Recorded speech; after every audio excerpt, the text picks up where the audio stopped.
Première période en seconde période de Jesse Lingard. Ça part d'un ballon d'Anthony Martial. Le centre de Borthwick Jackson, la remise de Wayne Rooney et surtout l'enchaînement, ça va très vite. Et David, on va le voir sur le ralenti.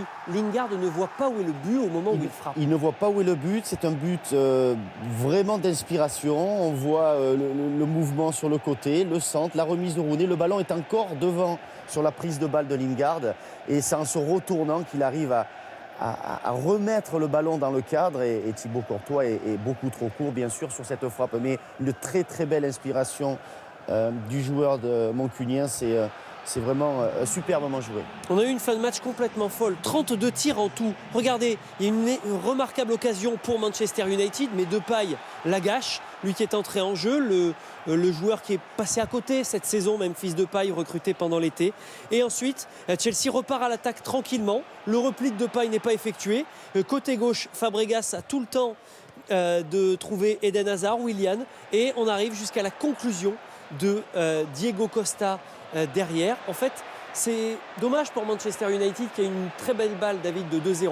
Et ça se conclut avec finalement l'égalisation de Diego Costa. C'est cruel, mais Chelsea a tenu à arracher ce nul-là. On a vu dans ce mouvement de jeu de la part de Chelsea, là on voit juste la finalité avec la très belle passe de Fabregas pour Diego Costa.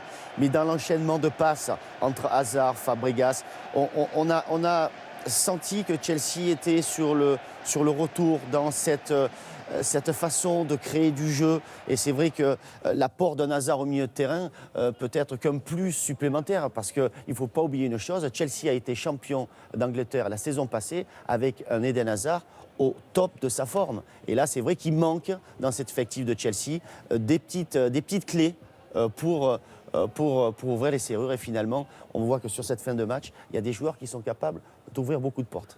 C'est une image choc, je vous préviens tout de suite, c'était le direct. On va vous la montrer à nouveau si jamais elle vous a échappé, mais c'est vrai qu'elle fait froid dans le dos. C'est la blessure de Kurt Zouma en seconde période. Le défenseur international français retombe mal et vous voyez sa jambe droite qui part complètement sur le côté extérieur. Les cris de douleur assez durs à entendre de Kurt Zouma. Ouais, ça fait vraiment mal au cœur et on va souhaiter un meilleur rétablissement possible à Zouma, sachant qu'il y a l'Euro qui arrive en juin prochain et sait-on jamais, ce sera peut-être pas si grave, même si c'est vrai que ces images sont affolantes. Alors on espère, on n'a pas encore le diagnostic bien évidemment de la blessure, de la nature de la blessure, mais qu'à voir les images, on peut imaginer que le genou est largement touché. Ça fait mal au cœur quand on voit ça. En plus, quand on était joueur et qu'on a été sur le terrain, ça fait vraiment quelque chose.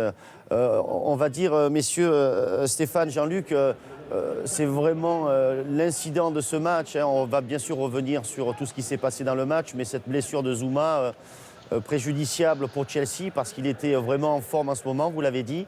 Et